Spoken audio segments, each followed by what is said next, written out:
नमस्कार साथियों, आपका हमारे चैनल योगेश यानी मैथ पर स्वागत है। जैसे कि हम 10th क्लास की जो प्रैक्टिस वीडियो करा रहे थे, उसी क्रम में हमारी एक आज की जो है नेक्स्ट वीडियो है। सभी अच्छे क्वेश्चंस हमने इस वीडियो में भी लिए हैं और जो अब से पहले हमारी जो वीडियो आई है में भी सभी एग्जाम के लिहाज से, एग्जाम को देखते हुए सभी अच्छे क्वेश्चंस थे। यानी कि वहाँ से जो क्वेश्चंस हमने कराए सभी क्वेश्चंस ऐसे थे जो एग्जाम में आने लायक थे। और दूसरी बात यह है, हमने जो अभी तक वीडियो बनाई है मैं सभी वीडियो यानी उनसे संबंधित जो भी छोटे छोटे पॉइंट थे या उनसे संबंधित जो भी क्वेश्चंस दूसरे आ सकते थे, मैं हमने सभी के उनके साथ साथ क्लियर कराते गए हैं। यदि आपने अभी तक हमारी में वीडियो नहीं देखे हैं तो एक बार उन वीडियो को जरूर देखिए। और दूसरा, यदि अभी तक आपने हमारा चैनल सब्सक्राइब नहीं किया हो तो चैनल भी सब्सक्राइब कीजिए और साइड में एक बेल आइकन होता है उसको प्रेस कीजिए, जिससे आपको आने वाला कोई भी वीडियो यानी कि इसका नोटिफिकेशन आपको जल्द से जल्द आप तक पहुंच सके। देखिए हमारे पास जो फर्स्ट क्वेश्चन दिया गया है, यह है एक हवाई जहाज जो कि 1000 मीटर की ऊंचाई पर उड़ रहा है। कोई हवाई जहाज था, जैसे कि इस प्रकार से था, ये हवाई जहाज था, ये उड़ रहा है। मान लीजिए एक पॉइंट हमने साइड में ले लीजिए थोड़ा, ये हवाई जहाज उड़ रहा है और बाय चांस ये पॉइंट हमने पकड़ लिया, यानी कि ये हवाई जहाज इस तरह से उड़ रहा है। और कितनी ऊंचाई पर है? एक हवाई जहाज जो कि 1000 मीटर की ऊंचाई पर है। कहाँ से? पृथ्वी से। पृथ्वी मान लीजिए यहाँ पे है, ये पृथ्वी है और इसके बीच की जो दूरी है वो कितनी है? 1000 मीटर है। यानी कि हवाई जहाज जा रहा, उसका एक पॉइंट ले लिया हमने, कहीं भी फिक्स कर लिया। यानी कि यहाँ पर हवाई जहाज था, उस समय पृथ्वी से कितनी दूरी थी उसकी? 1000 मीटर की जो दूरी थी पर स्थित मनुष्य किसमें? जहाज में। उत्तर की ओर शत्रु की एक पनडुब्बी को 30 के अवनमन। एक बात आई अवनमन की, एक होता है पहला नंबर का तो होता है उन्नयन कोण और दूसरा होता है अवनमन कोण। अवनमन कोण जैसे ये कोई मीनार है और ये पृथ्वी है, ये कोई बिंदु है पृथ्वी पर।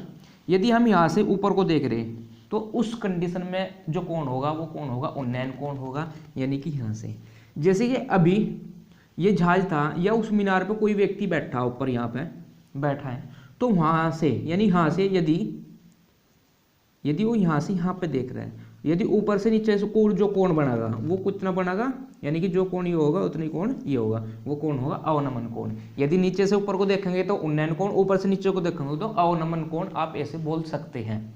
दूसरा, उन्नयन कोण और अवनमन कोण, बस कोण तो वही होंगे, नाम का थोड़ा फर्क है। उन्नयन कोण कई बार पूछ लिया जाता है, उन्नयन कोण क्या होता है, अवनमन कोण क्या होता है। अब उन्नयन कोण यानी कि जो नीचे से ऊपर को हम देख रहे हैं मीनार को, उस पर जो कोण होगा। दूसरा, अगर मीनार पर कोई व्यक्ति बैठा और नीचे किसी बिंदु को देख रहा पृथ्वी पर, तो वहां से ये जो व्यक्ति यहाँ से देखेगा उसके लिए अवनमन कोण होगा और नीचे से ऊपर को देखने के लिए उन्नयन कोण होगा। जैसे ये हवाई जहाज था, अब इसमें दो व्यक्ति बैठे, एक व्यक्ति बैठा है जो कि देख रहा है कि उत्तर दिशा में, मान लीजिए उत्तर दिशा इसकी इस साइड मान ली हमने। यहाँ पे उत्तर दिशा पे जो कोण बना रहा, ये जो कोण बना, ये कितना कोण बना? एक पनडुब्बी को 30 के, यानी यहाँ पे कोई पनडुब्बी है और कौन सी दिशा में है? उत्तर की ओर। ये लिख रहा है उत्तर की ओर शत्रु की एक पनडुब्बी को 30 के अवनमन कोण पे। जो अवनमन कोण होगा ये कितना बना? 30 डिग्री पे। यानी यहाँ से जो 30 बना, ये 30 बना। अब ये यहाँ पे बढ़ना 30। अब ये एकांतर कोण होता है, यानी कि ये कोण इस कोण के बराबर होगा। ऊपर से नीचे को उतार लेंगे इसको, यानी एकांतर कोण है जब वो 30 है तो ये भी 30 डिग्री। और साइड कौन सी है? ये उत्तर साइड है। ठीक है। अब बात कही दक्षिण की ओर। अब उत्तर का विपरीत यानी दक्षिण होगा, तो अब इस साइड उत्तर है तो दूसरी साइड क्या होगा? दक्षिण होगा। अब यहाँ पे इस प्रकार से कोई ये कोण बनेगा। दक्षिणी की ओर एक युद्धपोत को 45 के अवनमन पर कोण देखता है, यानी कि ये जो कोण है ये कितना है? 45 डिग्री। अब ये 45 है, वो एकांतर क्रम लगाओगे यानी कि ये भी 45 डिग्री, ये 45 होगा, ये 30 डिग्री होगा। ये बीच में 1000 मीटर की ऊंचाई है किसकी? पृथ्वी से जहाज की। पनडुब्बी और युद्धपोत के बीच की दूरी, पनडुब्बी इस साइड है और युद्धपोत इस साइड है, इनके बीच की दूरी हमें बतानी, कैसे निकाल लेंगे? हमें पता है बस हवाई जहाज कितनी ऊंचाई पर है, उसके बाद हमने कोण पता है। ये अवनमन कोण बने यहाँ पे ऊपर, अवनमन कोण को नीचे उतार लिया, यानी कि काम वैसे ही होगा जैसे उन्नयन कोण में हम करते हैं क्वेश्चन जो हमारा ये है बिल्कुल सेम उसी तरीके का होगा, बस थोड़ा चित्र बनाने पर फर्क पड़ता है, यानी चित्र थोड़ा चेंज हो जाता है। अगर उन्नयन कोण होता तो उन्नयन कोण इस प्रकार से बनता यहाँ पे, यानी यहाँ से अगर किसी जहाज को देख रहे, अभी जहाज में बैठा व्यक्ति नीचे देख रहा है, यानी पनडुब्बी को और युद्धपोत को, यदि हो सकता था यहाँ पे इस पनडुब्बी से कोई व्यक्ति इस जहाज को देखता वो 30 के कोण पर देखता, और कोई व्यक्ति युद्धपोत पर जो बैठा था व्यक्ति उस जहाज को देखता वो 45 के कोण पर बनता। फिर ये ऊपर कुछ मैटर नहीं कर रहा था। अब मैटर कब कर रहा, जब ये अवनमन कोण हो रहा। अब अवनमन कोण है तो इसका मतलब इसको हमने सही तरीके से इसको कर लिया है। अब देखिए क्या होता है इसमें, इसको ए मान लीजिए, ये बी है, ये सी मान लो बिंदु, और ये डी। अब त्रिभुज ए बी सी में इसको हमने बी मान लिया। अब बी सी यानी कि बी सी बटे ए बी बराबर कितना होगा, tan थीटा हो जाएगा। यानी कि बी सी हमारे पास कितना है 1000 मीटर, और ए बी हमने निकालना है। और जो युद्धपोत पनडुब्बी और युद्धपोत के जो बीच की दूरी है वो यहाँ से लेकर, यानी कि जो टोटल दूरी होगी ए बी प्लस के बी डी आएगा। टोटल दूरी यानी ए से डी तक की दूरी आएगी, वो बाद में हम देख लेंगे कैसे होगा, यानी tan 30 डिग्री। अब 1000 ये है और ए बी, tan 30 का मान क्या होता है 1/√3। अब ए बी बराबर हमारे पास क्या आएगा 1000√3, इतने मीटर आएगा। ये समीकरण 1 मान लो, ए बी का मान हमारे पास ये आएगा। दूसरा आप त्रिभुज कौन सा लेके चलेंगे, सी बी डी को, त्रिभुज सी बी डी में। अब कैसे करेंगे, यानी कि सी बी बटे बी डी बराबर tan, ये 45 डिग्री हो जाएगा क्योंकि 45 का कोण है वहाँ पर उस साइड, ये पहला है ये दूसरा है। सी बी कितना है 1000, ये बी डी बराबर tan 45 का मान है, यानी बी डी बराबर कितना आ जाएगा, बी डी बराबर आगा 1000 मीटर। अब ये बी डी 1000 मीटर आगा। अब हम यहाँ पर क्या लिखेंगे, पनडुब्बी हमारे पास क्या है, पनडुब्बी और पनडुब्बी से युद्धपोत की जो दूरी है हमारे पास, जो दूरी है वो कैसे निकालना है, क्या हुआ, पनडुब्बी से युद्धपोत की जो दूरी निकालनी है हमने, कैसे निकालना है। और वो दूरी कितनी है, यानी कि ए बी प्लस के बी डी।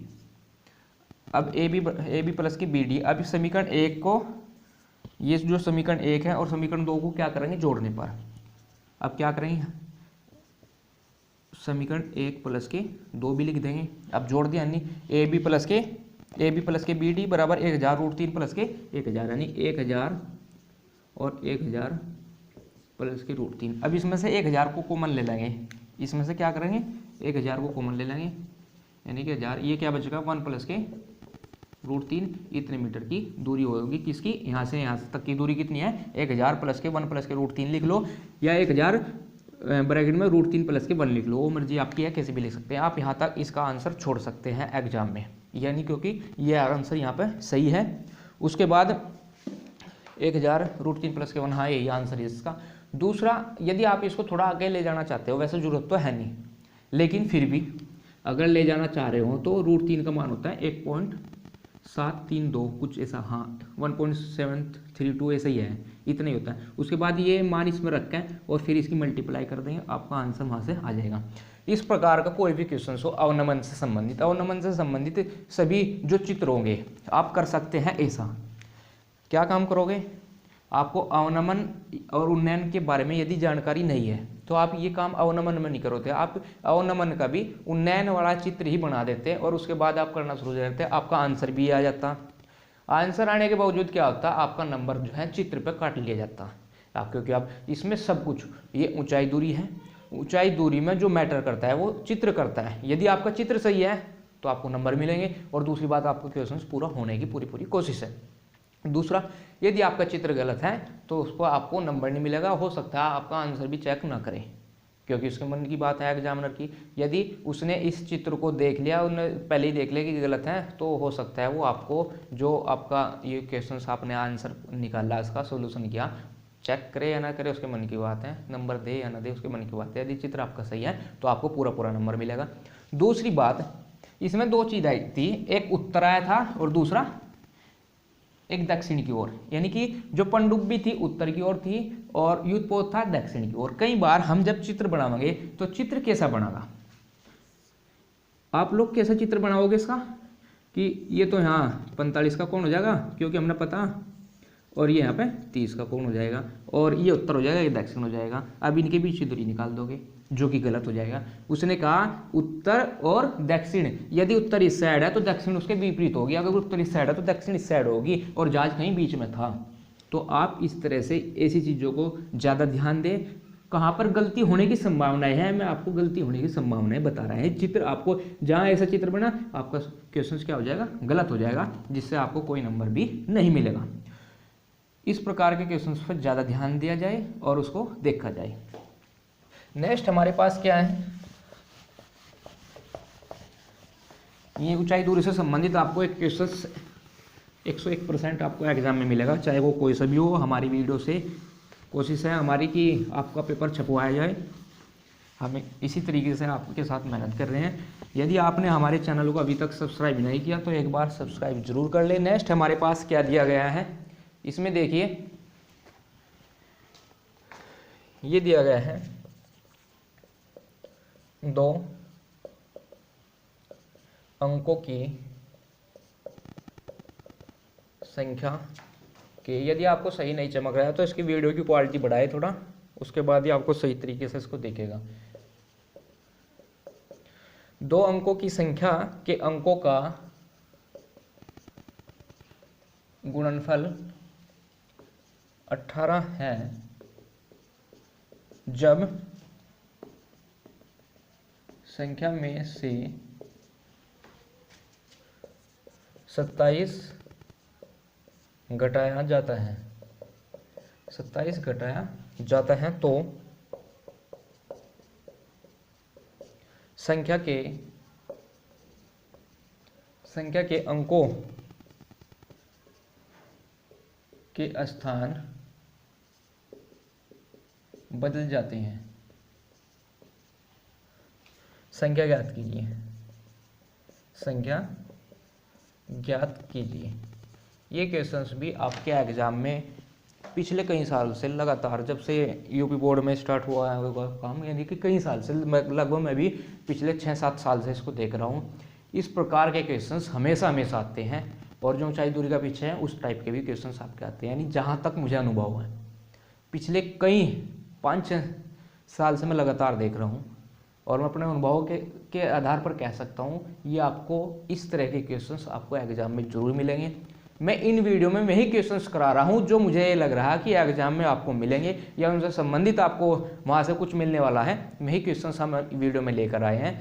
यदि आपने इनसे संबंधित जो मैं यहाँ पर कराया, जैसे मैंने ऊंचाई दूरी का कराया, ऊंचाई दूरी से संबंधित जो भी क्वेश्चंस हो गए आपकी बुक में, आप उनको जरूर करें।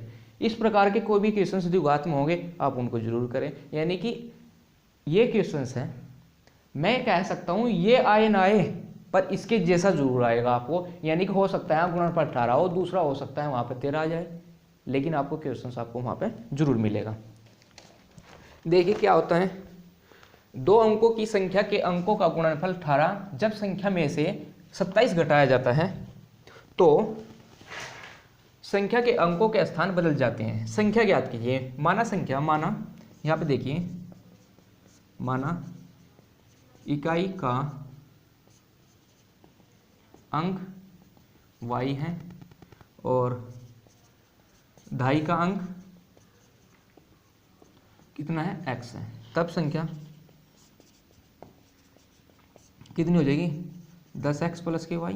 ये क्या ही है और ये दहाई है। दहाई हमेशा तो क्या होती है, 10 की होती है, इसलिए 10 लिया है। 10 कहाँ से आया, आपकी ये दिख रहा होगा कि 10 कहाँ से आया, 10 दहाई जो होती है 10 की होती है, इसलिए 10x लिया और प्लस के y। ये क्या बनी, हमारी संख्या हो गई।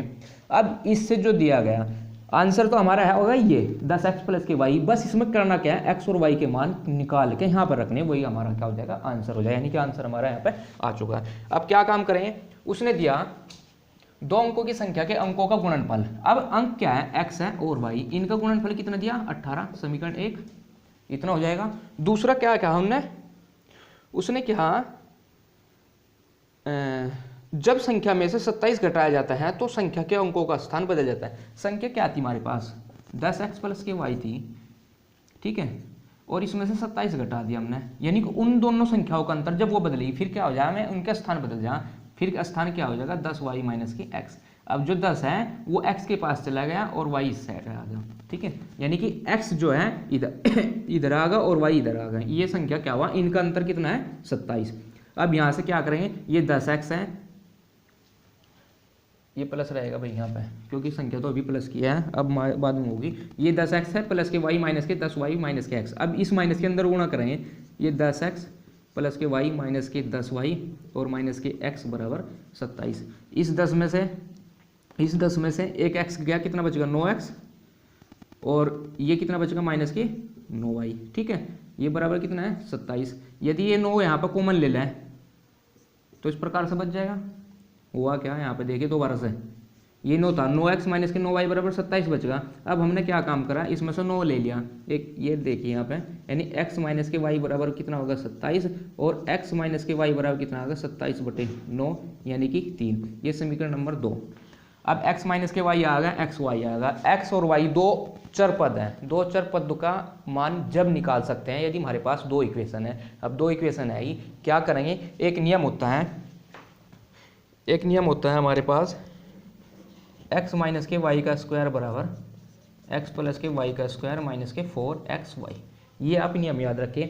यदि इसकी जरूरत क्यों पड़ी, इसकी जरूरत इसलिए पड़ी, ये x माइनस के y बराबर एक समीकरण आ गई, लेकिन x और y दो चर है, दो चर का मान जब ही निकल सकता है जब हमारे पास क्या हो, दो इक्वेशन हो, अन्यथा मान आप नहीं निकाल सकते। अब एक इक्वेशन है, दूसरी इक्वेशन हम प्लस में अगर बन जाए हमारे पास तो एक्स वाई यानी विलोपन विधि से उसको क्या कर देंगे, हल कर देंगे। देखिए कैसे करेंगे, एक्स माइनस के वाई का मान कितना है 3, यानी 3 का वर्ग कितना हो जाएगा 9, एक्स प्लस के वाई हमने निकालना है और माइनस के ये 4 है, और एक्स वाई का मान 18, 18 चौक 72 होता है, इनके आपस में गुणा कर दी, यानी एक्स वाई का मान 18 वहाँ से रखा और 18 की गुणा 4 में करिए 72, 72 इस साइड आ गया 81, ये एक्स प्लस के वाई का स्क्वायर। अब इसका स्क्वायर इस साइड रूट लग जाएगा, यानी x प्लस के वाई बराबर कितना आ जाएगा 9। एक इक्वेशन के आगे हमारे पास 2। अब इक्वेशन 1 x माइनस के वाई बराबर 3 दे रखा, और x प्लस के वाई बराबर कितना आया हमारे पास, ये अभी यहाँ से रूट यानी 81 का 9 का वर्ग क्या होता है 81, इधर वर्ग था तो इस साइड आकर रूट लगे, रूट में निकाल कर क्या आया 9। समीकरण 1 और 2 को हल करेंगे, यानी जोड़ने पर 2x बराबर कितना जाए, ये कट जाएगा, जोड़ने पर यहाँ पर लिखेंगे जोड़ने पर, ठीक है, 9 और 3 कितने हो जाएंगे 12, एक्स वाई बराबर x का मान कितना आया 6, 9 और 3 12, 12 का आधा 6 हो जाएगा, x का मान 6 है, x का मान कहाँ रखेंगे, समीकरण 2 में रख दो, चाहे 1 में रख दो, मर्जी आपकी है। x का मान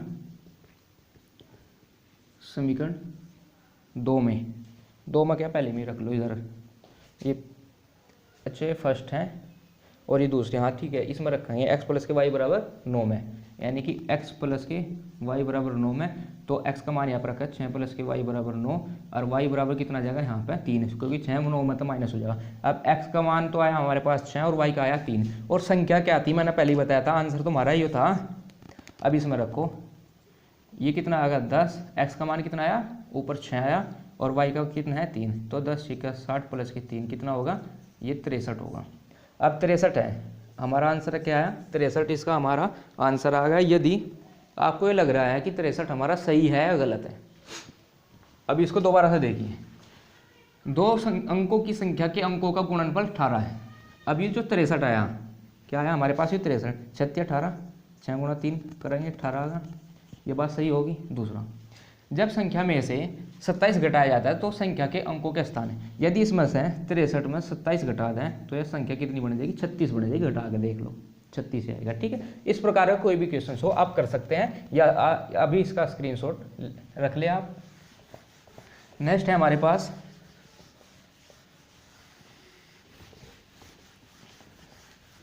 जो नेक्स्ट दिया गया है उसको कैसे करेंगे, देखिए ये भी एक अच्छा है। यहाँ पे दिया गया है कोई द्विघात समीकरण दिया हमें, यदि 3x² माइनस की 4x, थोड़ा शॉर्ट में लिख दूँ बस में, नहीं तो वीडियो हमारी बहुत ज़्यादा लंबी हो जाती है, फिर बराबर 0 का विविक्तर ज्ञात कीजिए। विविक्तर यानी कि d ज्ञात करना। क्या करोगे, सबसे पहले हमारा काम क्या है, इसकी तुलना करेंगे द्विघात इक्वेशन से, जो हमारी द्विघात समीकरण है, यानी कि ठीक है। हमारी द्विघात समीकरण क्या है, ए एक्स स्क्वायर प्लस की बी एक्स प्लस की सी बराबर 0।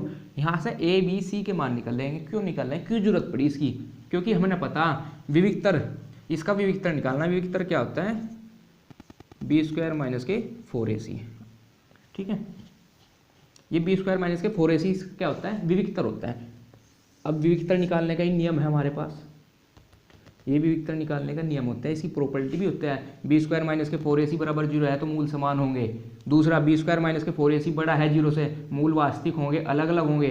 और तीसरा क्या है, बी स्क्वायर माइनस के 4ac का आंसर यदि माइनस में आ रहा है, यानी 0 से छोटा आ रहा, तो मूल काल्पनिक होंगे। इसकी 3 प्रॉपर्टी भी होती है, कई बार पूछ लिया जाता है, उससे संबंधित हमने इससे पहले कई वीडियो आई उनमें करा रखा है। एक क्वेश्चन एक बार ही हम करा रहे हैं, बार बार हम रिपीट नहीं करा रहे, केवल उससे संबंधित जो अच्छा लगा हो उसको ही हम रिपीट करा रहे हैं। दूसरा, यदि यहाँ पे विविक्तर आया तो नेक्स्ट वीडियो में हमारा विविक्तर से संबंधित कोई क्वेश्चंस नहीं आएगा। क्यों, क्योंकि इतनी लंबी हम वीडियो नहीं बनाना चाहते, केवल हम पॉइंट टू पॉइंट ही रखना चाहते हैं, जिससे आपको एक बार देखने पर, 1 या 2 बार जब भी देखेंगे, कम समय में आपको अच्छी चीज़ें आपको यहाँ से मिल सकें।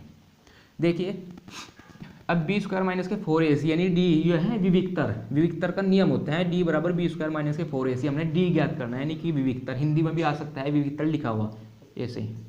ठीक है, उसका हम तुलना करेंगे, ए बराबर 3, बी बराबर माइनस के 4 और सी बराबर माइनस के 6। ए का मान ये, बी का है, सी का है। अब ये मान उठाया यहाँ पर रख दिया, ये क्या है आंसर। बी देखो, बी माइनस के 4 का स्क्वायर माइनस के 4, ए का क्या है 3 है, और सी क्या है माइनस के 6।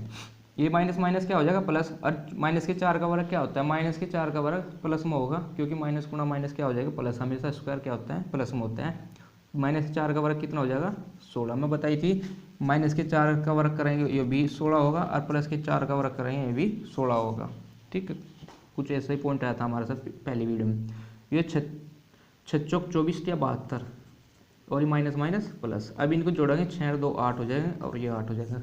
आंसर हमारा कितना आया 88, यानी डी का मान कितना आया 88। इस प्रकार का कोई भी विविक्तर का क्वेश्चन आपको यदि एग्जाम में आता है, एग्जाम में आपको 1 या 2 नंबर में विविक्तर जरूर मिलेगा इससे संबंधित। देखिए अब हमारे पास नेक्स्ट क्या दिया गया है,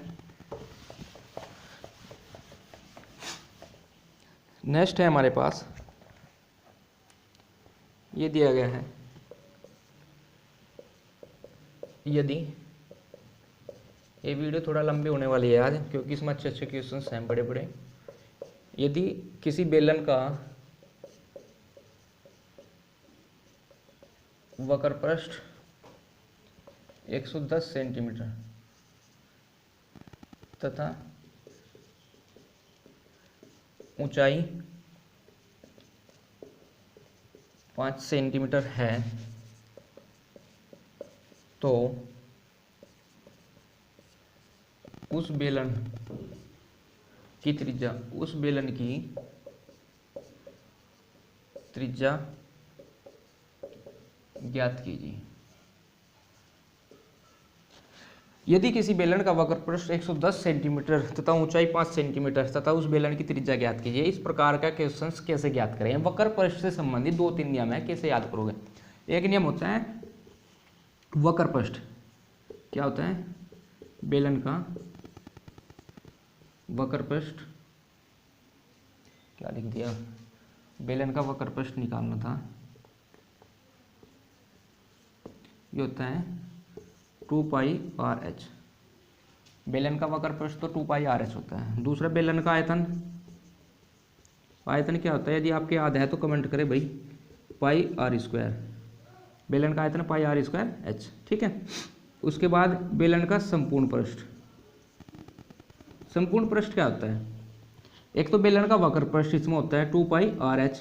दूसरा, इस प्रकार से बेलन है ना हमारा, एक वर्त यू बढ़ना है, एक वर्त बढ़ना, 2 वर्त का क्षेत्रफल होगा। एक तो वक्र पृष्ठ होगा बेलन का, यानी कि यहाँ का यो 2πRh होगा। दूसरे 2 वर्त बने, इनका क्षेत्रफल क्या होता है, क्षेत्रफल वर्त का जो क्षेत्रफल होता है πr² रहता है। πr² यानी कि 1 और 1 2πr²।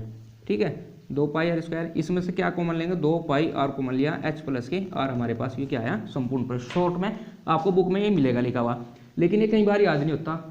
अब इसको याद करने का तरीका क्या है, ध्यान रखिए। एक तो वो संपूर्ण पृष्ठ में एक तो वक्र पृष्ठ होगा, दूसरा 2 वर्त हो गए। अब दो वृत्त का जो क्षेत्रफल होता है, यानी एक वृत्त का क्षेत्रफल तो पाई आर स्क्वायर है, लेकिन इसमें दो जुड़े हुए हैं, एक ऊपर एक नीचे, तो 2 पाई आर स्क्वायर उसमें ऐड हो जाएगा। ठीक है, देखिए अब क्या काम है इसमें। उसे क्या क्या है, यदि किसी बेलन का वक्र पृष्ठ 110 सेंटीमीटर है, बेलन का वक्र पृष्ठ, इस प्रकार के क्वेश्चंस में 110 क्या दिया, यानी 2 पाई आर एच के बराबर कितना दिया, 110 दिया, और ऊंचाई एच बराबर कितना दिया उसे, 5 सेंटीमीटर है। अब ये 5 यहाँ पे एच में रख दो, उस बेलन की त्रिज्या ऑटोमेटिक, पाई का मान हमारे पास है 22/7 है, 2 भी है, एच का मान 5 दिया, आर ही तो बचा है, आर का मान निकल जाएगा, देखिए कैसे निकलेगा, 22/7, आर हमारे पास ये है ही, गुणा एच कितना है 5 बराबर 110। ठीक है, अब ये देखिए 2 22 5/7 गुणा आर ऐसे लिख सकें 110, वैसे तो यहाँ भी कर सकता है, लेकिन कई बार कन्फ्यूज कुछ बच्चे से करें, इस 7 की गुणा इस 22 की गुणा इस 7 से इस 7 की गुणा 20 में करने की कोशिश करें पर, हालांकि ये बटे में है। ठीक है, बस यहाँ पर गलती हो जाए, कहने का मतलब ये है। तो देखिए 22 पंजे 110, ये खत्म हुआ इससे, अब ये 7 ऊपर चला जाएगा और 2 नीचे चला जाएगा, क्रॉस मल्टीप्लाई में, यानी कि 7/2, 7/2, 7 का आधा कितना होता है 3.5 सेंटीमीटर। इसका क्या आया, ये आंसर आया, इसका आप स्क्रीनशॉट रख सकते हैं। नेक्स्ट हमारे पास क्या क्वेश्चंस हैं, ये देखिए,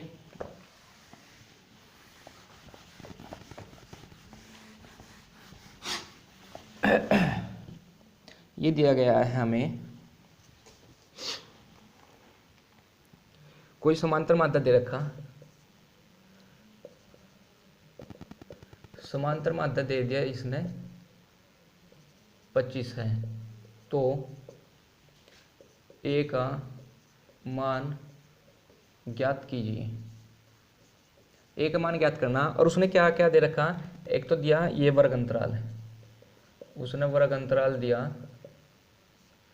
0 से 10, 10 से 20, 20 से 30, 30 से 40, 40 से 50। दूसरा उसने दिया, यहाँ पे दिया बारंबारता, यानी कि एफ, ये यहाँ पे एफ दिया इस खाने में। ठीक है, मैं थोड़ा सा बड़ा इसलिए कराया क्योंकि अभी पता लग जाए आपने क्यों किया। ये एफ कितना दिया हमें, ये एफ दिया 3a, फिर दिया 6, ये इसका होगा, ये इसका होगा, ये इसका होगा, थोड़ा सा नीचे 6, और फिर इसका दिया हमने इसको 10 और ये 5 दिया। ठीक है, इस प्रकार से हमें ये दे दिया। उसके बाद बस इतना इतना क्वेश्चन आपको मिलेगा, चाहे तो इस कॉलम में मिले या फिर आपको रो में मिले, यानी पंक्ति में मिले चाहे कॉलम में मिले, चाहे तो इस साइड मिले चाहे वो बड़ी लाइन में मिले। ठीक है, इतना आपको क्वेश्चन वहाँ मिलेगा। उसके बाद बोला एक मान याद कीजिए और समांतर माध्य ये दे रखा। सबसे पहला जब वर्ग अंतराल हो, इसके कई सारे क्वेश्चंस आ सकते हैं। किस प्रकार से आ सकते हैं, हमारी समांतर माध्य है, समांतर माध्य की सांख्यिकी की वीडियो यानी 2 या 3 मंथ पहली वीडियो पड़ी है लगभग, उसमें हमारा फेस नहीं दिख रहा, केवल हमने स्क्रीन पर करा रखा, कितने प्रकार के क्वेश्चंस आपको वहाँ पे मिल सकते हैं, दूसरा किस तरह से उनको कर सकते हैं, वो पूरी वीडियो यदि आपने अभी तक नहीं देखी, एक बार उसको देख ले, उसके बाद ऑटोमेटिक आप इसको कर दोगे। देखिए कैसे है, इसका एक्स निकालना पड़ेगा। एक्स क्या होगा, इनका माध्य है, 0 और 10 का माध्य है, यानी कि दोनों को जोड़ो और 2 से भाग कर दो, दोनों को जोड़ो 2 तक भाग कर दो। 20 और 30 का आधा कितना हो जाएगा, ये हो जाएगा हमारे पास 25, क्योंकि 50, फिर कितना हो जाएगा 35, 10 का अंतर है, और फिर कितना आ जाएगा हमारे पास ये 45 आ जाएगा। अब यहाँ पर क्या निकालना हमने, एफ एक्स, यानी कि इनकी मल्टीप्लाई निकालनी है। कैसे निकाल लोगे, देखिए इनके आपस में करो, ये 15 आ जाएगा, 5 के 15, ये 15a आ जाएगा, ये 25 छिका 150 आ जाएगा। उसके बाद 35 ये 350 आ जाएगा, 35.350, और 45 पंजे कितना आ जाएगा 225 आ जाएगा। उसके बाद हमने सिग्मा का मतलब होता है योग, सिग्मा एफ किया, इनका टोटल जो योग होगा हमारे पास कितना होगा, ये 10 और 6 16, 5 21 और 3 24, यानी 24 प्लस के a। जब इनको जोड़ेंगे हमारे पास जो सिग्मा एफ ये जो आया, ये आया सिग्मा एफ एक्स, ये कितना आ जाएगा 740 प्लस के ये 15a, ये 15a आ जाएगा। ठीक है, अब समांतर माध्य के नियम क्या होते हैं, समांतर माध्य क्या आता है, सिग्मा एफ एक्स बटे सिग्मा एफ। समांतर माध्य क्या दिया उसे, 25 दिया, ये यहाँ पे 25 रख लेंगे। जब ये 25 दिया और ये कितना है 740 प्लस के ये कितना है, ये क्या है 15 है, ये 15 है और बटे में कितना दे दिया भैया 24 प्लस के ए। इसकी मल्टीप्लाई करने के बाद क्या होगा, 24 के और 25 की मल्टीप्लाई करेंगे यानी ये यहाँ पर पहुँच जाएगा, उसके साथ मल्टीप्लाई हो जाएगा। ये कितना आ जाएगा 600, भाई गुणा कर लियो जल्दी से, मैं बता रहा हूँ 25 ए आ जाएगा। उसके बाद ये कितना देगा 740 प्लस के 15 ए। अब ए वाले एक साइड और बाकी एक साइड, 25 है 15 इस साइड आ गया, यानी कि 25 ए माइनस के, गलती की हो रही बार बार, 15 ए बराबर ये 740 माइनस के 600, ये कितना बचेगा 10 ए, ये कितना बच जाएगा शायद 140 बच जाएगा, हाँ इतना ही बचेगा। अब यो ए बराबर कितना आ जाएगा हमारे पास 140 बटे 10 यानी कि 14, ए का मान कितना आया 14। अब इस प्रकार का अगर क्वेश्चन है आपके पास तो इसको कर सकते हैं। देखिए नेक्स्ट हमारे पास कई तरह के क्वेश्चंस हो सकते हैं समांतर माध्य के। एक तो वैसी संख्या दे दी डायरेक्ट उनको भाग करना, यानी जितनी संख्या है उनको जोड़कर उतनी संख्या से भाग करना। दूसरा उसमें कई बार दे दिया हुआ है संख्या में एक्स या वाई दे दिया जाता है और समांतर माध्य दे दिया जाता है, तो फिर वहाँ पे एक्स को यानी कि उस संख्या का मान निकालना। दूसरा इस प्रकार का क्वेश्चन हो सकता है। नहीं ये तो चौथे टाइप का होगा। तीसरे प्रकार का होगा उसमें वर्ग अंतराल नहीं होगा, केवल इससे इधर इधर होगा, यानी एक्स और एफ दे के रखा होगा। अभी तो हमने एक्स निकाला, उसमें एक्स और एफ दे के रखा होगा, उसके बाद ये कर सकते हैं पूरा का पूरा। उसके बाद ये जो ये है ये फोर्थ टाइप का है हमारे पास, यानी वर्ग अंतराल है। वर्ग अंतराल कहता है एक्स निकालना है, एक्स से बाद फिर एफ एक्स ऐसे कर सकते हैं, यानी सेम है। नेक्स्ट है हमारे पास, नेक्स्ट देखिए ये दिया गया है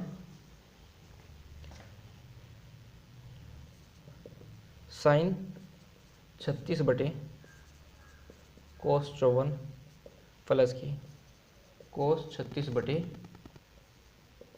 साइन 54 बराबर 2 सिद्ध करना है। क्या करना, सिद्ध करना है, ठीक है। तो कैसे करेंगे, लेफ्ट हैंड साइड लेकर चलेंगे।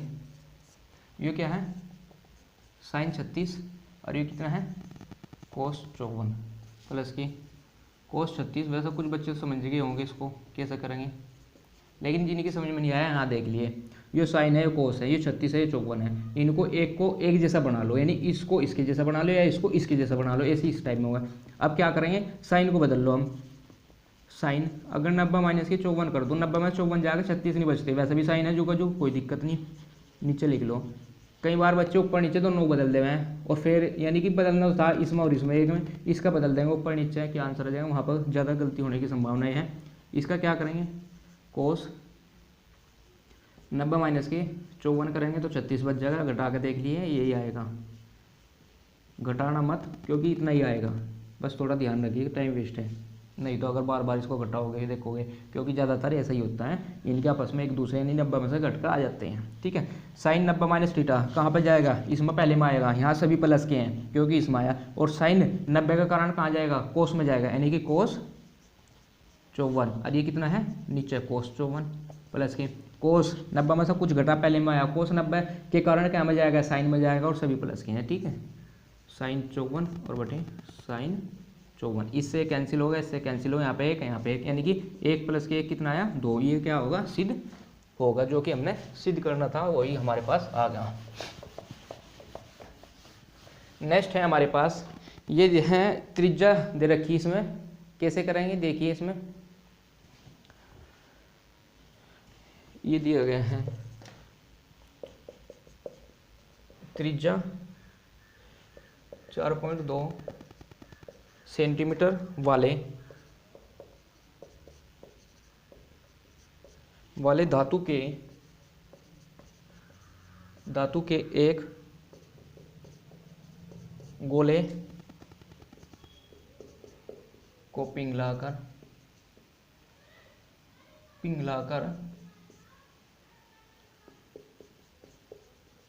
त्रिज्या 6 सेंटीमीटर वाले एक बेलन के रूप में, एक बेलन के रूप में ढाला जाता है। बेलन की ऊंचाई याद कीजिए, बेलन की ऊंचाई ज्ञात, बेलन की ऊंचाई ज्ञात कीजिए। किस प्रकार से इस क्वेश्चन को करेंगे? दिया गया त्रिज्या इतने सेंटीमीटर, त्रिज्या 4.2 सेंटीमीटर वाले धातु, कोई धातु का गोला था कि गोले को पिघलाकर, एक धातु का गोला था, उसकी त्रिज्या कितनी थी? 4.2 सेंटीमीटर, यानी उसका जो आयतन होगा, यानी पिघलाकर वो उसको पिघलाया, गर्म किया, उसके बाद इतने सेंटीमीटर वाले एक बेलन के रूम में उसको पिघलाया और बेलन के फ्रेम में डाल दिया। क्या करें? इतने सेंटीमीटर वाले एक बेलन के रूम में ढाला जाता है, बेलन की ऊंचाई ज्ञात कीजिए। अब इस प्रकार का जो क्वेश्चन होगा, अब यानी कि जो गोले का आयतन था, जो गोले का वजन था, उसको पिघलाया, उसके बाद उसको बेलन बनाया, उसकी त्रिज्या कितनी है दे रखी है इसमें। करेंगे क्या? गोले का आयतन बराबर, गोले का आयतन बराबर और बेलन के आयतन के बराबर करेंगे, क्योंकि जो गोले का आयतन था, जो गोले का आयतन था, उसी आयतन से तो उसमें कुछ आयतन तो नहीं बढ़ा है, यानी उसका वो कुछ वजन तो नहीं बढ़ा, तो उससे जो क्या बनाया? बेलन बनाया। गोले का आयतन क्या होता है? 4/3 पाई r की 3, और बेलन का आयतन क्या होता है? पाई r स्क्वायर h, पाई r स्क्वायर h। अब पाई से पाई कैंसिल होगी, 4/3, इसको स्मॉल मान लो भाई, क्योंकि कैपिटल R यू मान लिया हमने, और इसको स्मॉल मान लो, ठीक है। अब 4/3, r कैपिटल R कितना है? 4.2, 4.2 3 बार है तो 3 बार लिख लेंगे, 4.2 काटने में आसानी रहेगी, नहीं तो अगर इसका घन करोगे तो बहुत बड़ा हो जाएगा, ऐसे काटने में थोड़ा थोड़ा काटोगे तो उसको ज़्यादा जल्दी होगा। r स्क्वायर कितना दिया? 6 दिया। अब इसको भी 2 बार लिख लेंगे, 6 और गुणा h। अब जब इससे इनके आपस में मल्टीप्लाई करेंगे तो ये कितना आ जाएगा हमारे पास? जो भी आएगा काट लेंगे, इससे 3 से उसको काट लेंगे, फिर इनके आपस में मल्टीप्लाई नहीं करने, इस 6 गुणा 6 को उसके नीचे लाएंगे, फिर 6 तय, यानी 6 7 0.7 आएगा, फिर 6 7 0.7 आ जाएगा, इस 3 तय कितना आ जाएगा?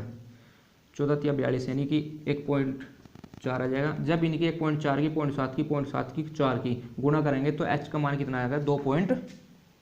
2.74 सेंटीमीटर। इस प्रकार से इसका आप आंसर निकाल सकते हैं, आप अच्छे तरीके से इसकी गुणा भाग कर सकते हैं, वो आपको पता है कैसे करनी है। नेक्स्ट हमारे पास क्या दिया गया है, इसका स्क्रीनशॉट ले सकते हैं आप। नेक्स्ट है हमारे पास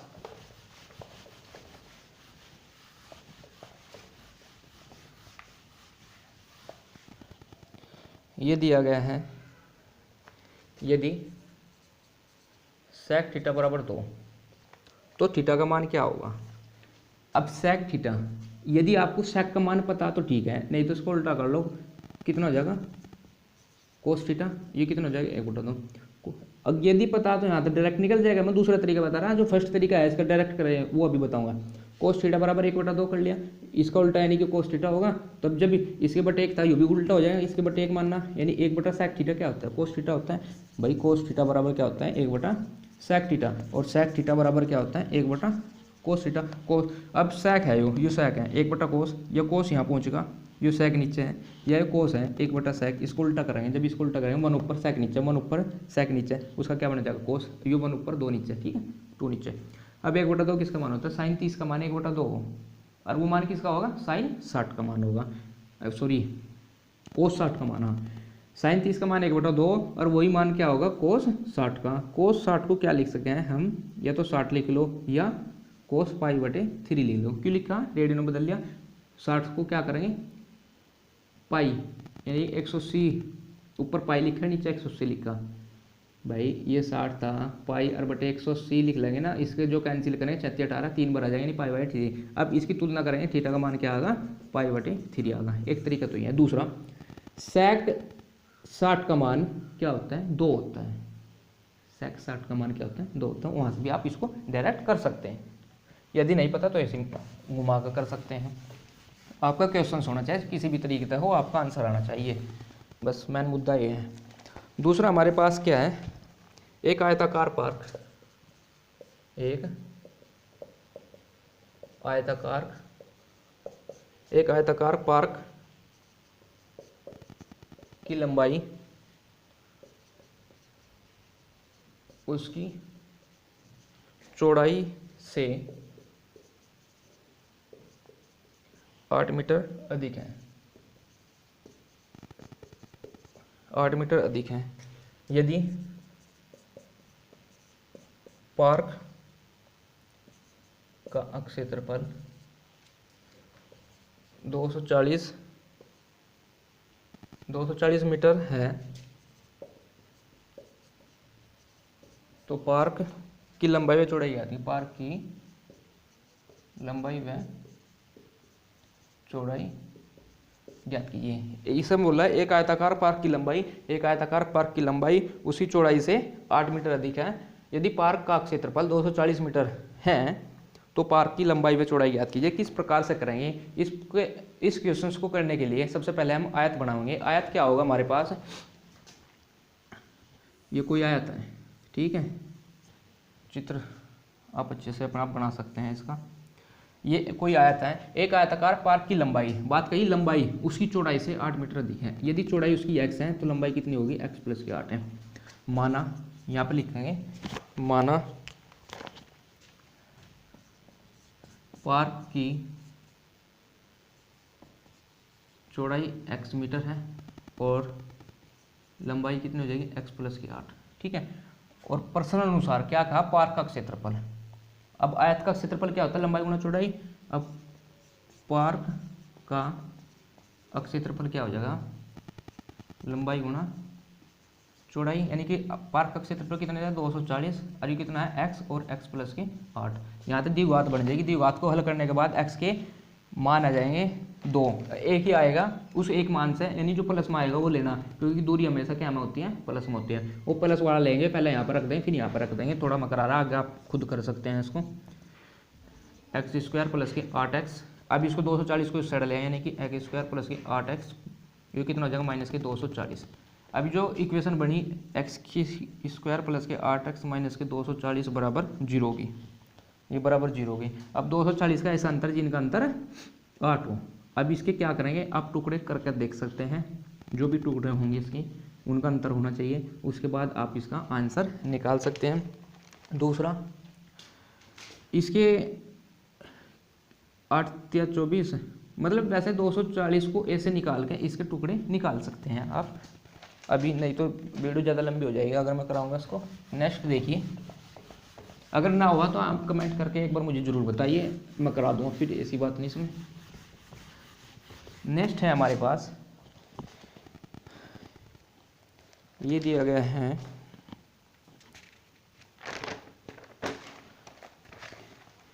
1/x² प्लस के 3 बराबर 1/12। तो x का मान ज्ञात कीजिए। अब x का मान कैसे ज्ञात करेंगे, यदि आपको पता है तो आप कर सकते हैं वीडियो को रोककर, यदि नहीं पता तो यहाँ पे देखिए, वीडियो को रोककर करें इसके, उसके बाद फिर दोबारा से आप इसको देखें, उसके बाद रिवीजन भी हो जाएगा। दूसरी बात, यदि कहीं पे मिस्टेक हुई तो वो मिस्टेक भी सही हो जाएगी। अब 1/x² प्लस के 3 बराबर 1/12, तो x का मान निकालना, हमने कैसे मान निकालना है इसका मान निकालने के लिए, यदि इसका रेसिप्रोकल यानी इसका व्युत्क्रम कर दें, यानी कि इसको उल्टा कर दें, x² प्लस के 3 बराबर 12 कर दिया। अब कुछ की समझ में ये बात नहीं आ रही है, उल्टा ही क्यों करा, उल्टा भी ना करो, इसकी गुणा यहाँ और इसकी यहाँ क्रॉस मल्टीप्लाई कर दो, 12 बराबर x² प्लस के 3 जब भी आएगा, ठीक है। इस प्रकार से भी आप कर सकते हो इसको।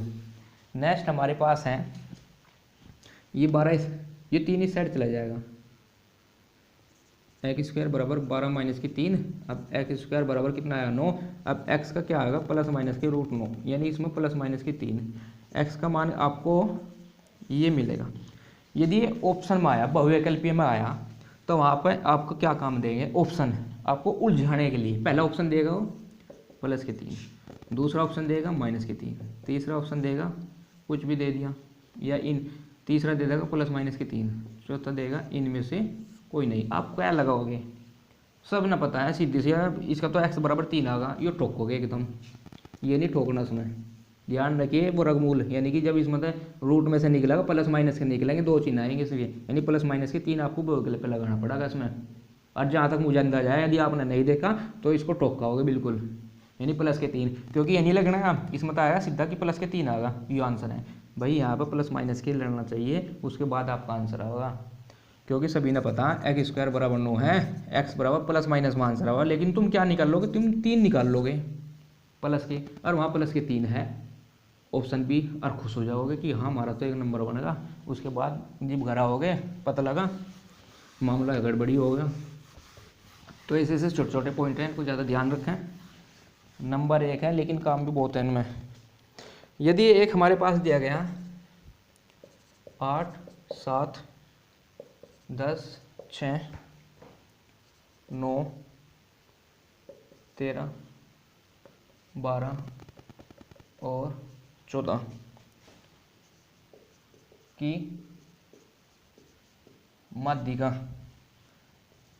इसकी माध्यिका बतानी किस प्रकार से करें। सबसे पहले इस क्वेश्चंस को करने के लिए, ऐसे क्वेश्चंस को करने के लिए हम सबसे पहला क्या काम करते हैं, आरोही क्रम में। आरोही क्रम में क्या लगाओगे, सबसे पहले सबसे छोटी संख्या है 7, फिर 8 है, 7 6 है, 7 है, 8 है, 9 है, 10 है, 11 तो कहीं दिख नहीं रहा, 12 13 14 आरोही क्रम में लगा लिया। उसके बाद एक बार इन संख्याओं को गिन लेते हैं कितनी है। कई बार क्या कर दे, एक आधी संख्या छूट गई तो क्वेश्चन क्या हो जाएगा हमारा, गलत हो जाएगा। क्यों, सबसे पहले हम इन संख्याओं को गिनाएंगे फिर इनको गिनाएंगे। 1 2 3 4 5 6 7 8, ये 8 है तो ये भी 8 ही होनी चाहिए, कम नहीं होनी चाहिए, क्योंकि हमने इनमें क्रम ही तो लगाया ना कि संख्या तो पूरी होनी चाहिए। 1 2 3 4 5 6 7 8, अब ये 8 है। अब ये माध्यिका निकालनी है, यानी कि n बराबर कितने हैं, 8 है। 8 कैसी संख्या है, इवन है ओड, यानी कि सम है, सम है भी सम संख्या है ना 8।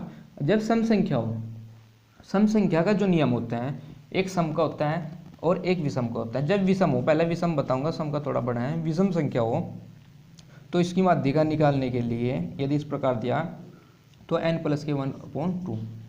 यहाँ n क्या है, जो पद दिए गए, सपोज करते हैं यहाँ 9 होता है तो 9 प्लस के 1 10, 10/2 को 5वां पद उसमें निकाल लो।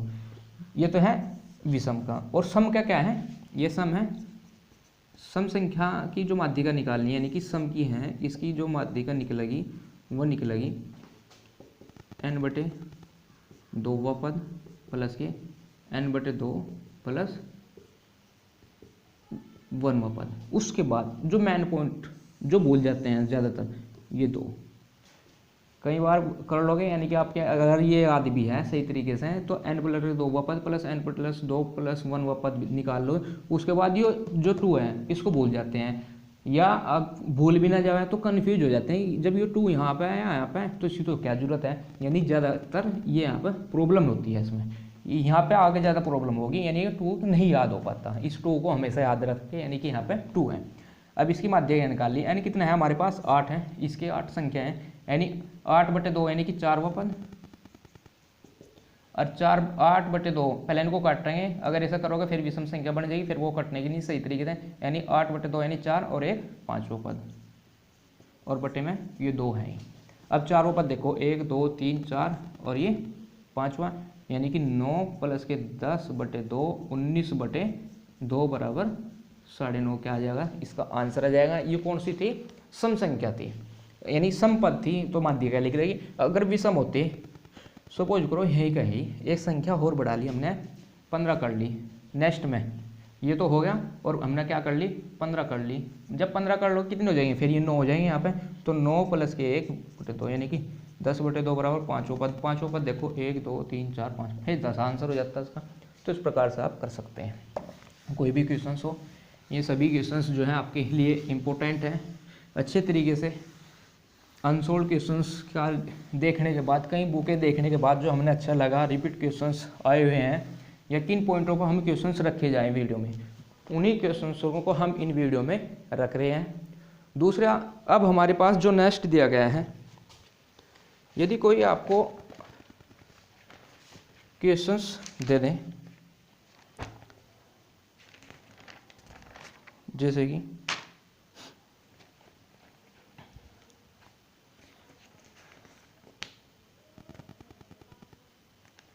कोई द्विघात समीकरण ज्ञात कीजिए जिसके मूल एक 3 है और दूसरा 1/3 है।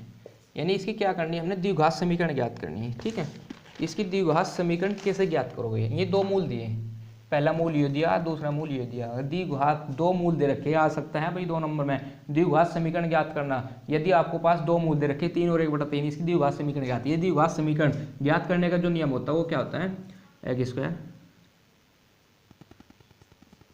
अल्फा प्लस की beta x plus alpha beta बराबर 0। ये क्या होता है हमारा द्विघात का नियम होता है। यानी एक्स स्क्वायर यहाँ पर माइनस आएगा और फिर अल्फा प्लस बीटा आएगा, फिर एक्स है। अल्फा क्या है, अल्फा यू मान लिया और बीटा यू मान लिया। यानी कि दो मूल हैं, एक को अल्फा मान लेंगे दूसरों को बीटा मान लेंगे। ऐसा जरूरी नहीं कि मैं अल्फा यू ही मानना, तो आप भी यही माने, आप अल्फा इसको भी मान सकते हैं। ठीक है, यानी कोई से भी मान सकते हैं। अब एक्स स्क्वायर माइनस के alpha plus beta x plus के अल्फा बीटा बराबर 0। अब एक्स स्क्वायर माइनस अल्फा कितना दिया 3 और प्लस की 1/3, ये एक्स है, प्लस के 3 गुणा 1/3 बराबर 0। 3 से 3 कैंसिल, यहाँ तो 1 बचा, एक्स स्क्वायर माइनस के 3 9 और 1 10/3 एक्स और प्लस के 1 बराबर 0। नेक्स्ट लाइन में क्या करेंगे हम, ये तो थोड़ा एडजस्ट कर लेंगे, इसका क्या ले लेंगे एलसीएम ले लेंगे। ये 3 यहाँ पहुँच जाएगा।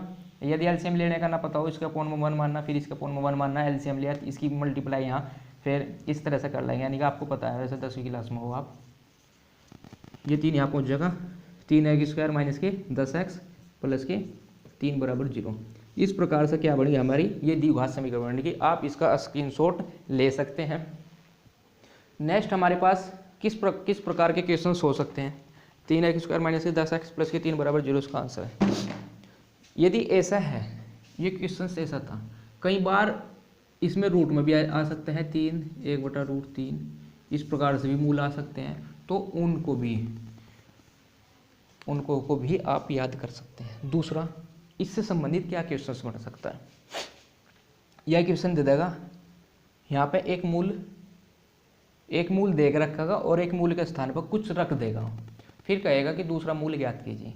आप दूसरा मूल ज्ञात करने के लिए यहाँ पे मान लीजिए p दे दिया, 3 के स्थान में p दे देगा, वो ये कुछ भी दे देगा, कहीं भी कुछ देगा वो, लेकिन या यहाँ पे दे दें x के गुणांक में कुछ दे दें, यानी एक्स स्क्वायर और ये एक्स को जो रहेगा। फिर कहेगा एक मूल दे देगा आपको कि दूसरा मूल ज्ञात कीजिए। हमें पता है जब ये इसके मूल हैं, यानी इस समीकरण को सेटिस्फाई, यानी कि इस समीकरण को संतुष्ट कर रहे हैं, अगर इसमें 3 रखे और यह 1/3 रखे तो आपको 0 मिलेगा, क्योंकि ये इसके मूल हैं। देखिए ये 3 इसमें रखा, 9 9 × 27 और ये कितना होगा 30, 27 और 3 कितने हो गए 30 और 10 या 30, 30 में 30 के 0 आ रहा ना 0। ये 3 से सेटिस्फाई पूरी इक्वेशन यानी कि संतुष्ट है, यानी कि ये 20 का एक मूल है और ये 20 का मूल है, जब तो ये इक्वेशन आई। उस समय में आप समझने की कोशिश करें देगा क्या, यहाँ पे p दे दिया, यहाँ पे 10 के स्थान पे p दे देगा, p दे देगा, k दे देगा, q दे देगा, ABCD का कुछ भी शब्द दे सकता है वो निकलवाने के लिए। ठीक है, आपका नाम का पहला अक्षर भी दे सकता है। देखिए तो वो एक मूल, जब ये एक मूल है इसमें, ये उसको सेटिस्फाई कर रहा, ठीक है, संतुष्ट कर रहा, तो ये मूल इसमें रखेंगे। फिर हम x के स्थान पे इन अंकों को छेड़ने के x के स्थान पर रखेंगे, जो p हो, जो p का मान आएगा, यानी वो p का मान हम वहाँ से निकाल सकते हैं। ठीक है, समझ में आया तो आप बताइए, मुझे नहीं आया तो आप एक बार कमेंट करें। यदि आपको हमारी वीडियो अच्छी लगी हो तो कमेंट एक बार ज़रूर करें हमें।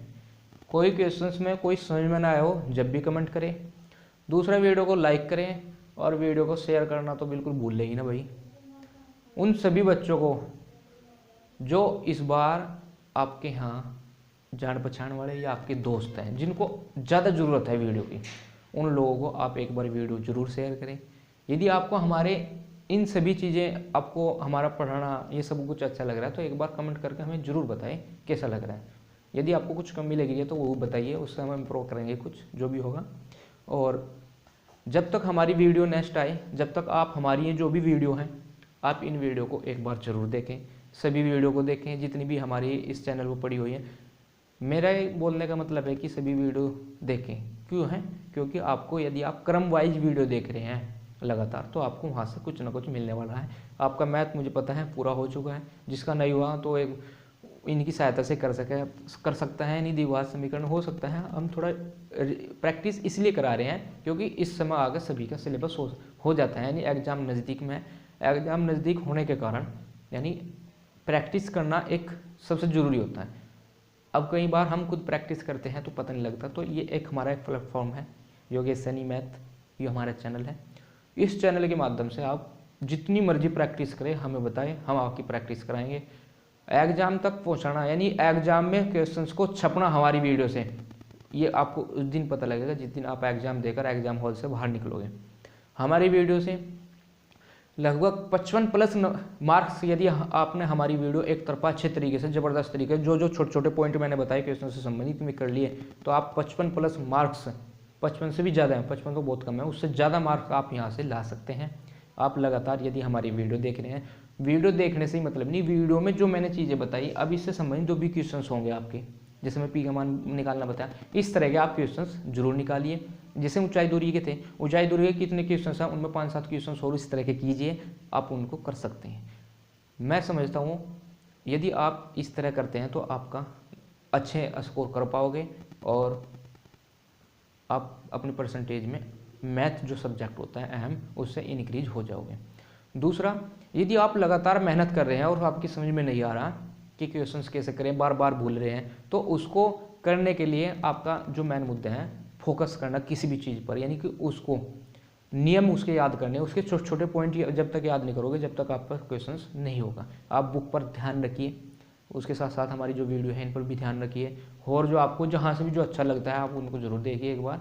और ये हमारी वीडियो उन सभी स्टूडेंट्स जो इस बार एग्जाम में बैठने वाले हैं उन सभी को एक बार शेयर जरूर करें। धन्यवाद।